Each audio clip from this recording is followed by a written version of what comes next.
جو سوال آپ نے کیا ہے اس سوال کا جواب آپ کے لیے پیش کیا جا رہا ہے۔ آپ کا سوال ہے عدت میں رہنے کا طریقہ کیا ہے؟ عدت میں رہنے کا کوئی خاص طریقہ نہیں ہے، بلکہ جس طریقے سے رہتے تھے اسی طریقے سے رہنا ہے، مگر عدت کے زمانے میں آدمی کو عورت کو سنگار وغیرہ سے احتیاط برتنا ہے۔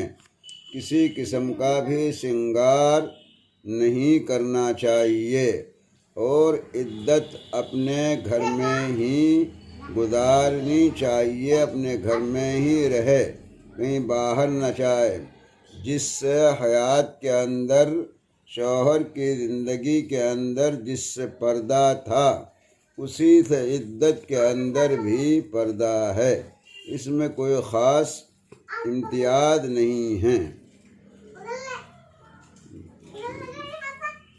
دوسرا سوال یہ آیا کہ چوڑی کے بغیر نماز نہیں ہوتی، آدھی آستین اور جالی والی آستین، یہ دو سوال ہیں۔ آدھی آستین کا علیحدہ سوال ہے، جالی والی آستین کا سوال علیحدہ ہے۔ چوڑی کے بغیر نماز نہیں ہوتی، یہ سوال علیحدہ ہے۔ ایسا کوئی مسئلہ نہیں کہ چوڑی اگر نہیں پہن رکھی تو اس کے بغیر نماز نہیں ہوگی، ایسا کچھ نہیں ہے۔ نماز چوڑی پہن رکھی ہوں یا نہ پہن رکھی ہوں، ہر صورت میں نماز جائز ہے۔ رہا دوسرا سوال آدھی آستین اور جالی والی آستین۔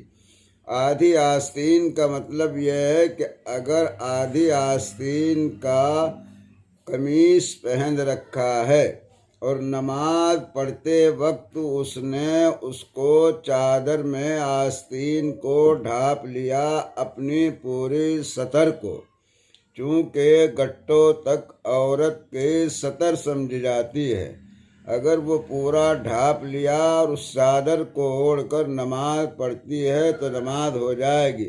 خالی اگر آستین کھلی ہوئی رہ جاتی ہے تو پھر نماز نہیں ہوگی، اس لیے کہ ستر عورت جو چھپانا عورت کے لیے ضروری تھا اس کو اس نے چھپایا نہیں ہے، اور ستر عورت کا چھپانا ہر حالت میں، چاہے وہ نماز کی حالت ہو یا غیر نماز کی حالت ہو، عورت کے لیے ضروری ہے۔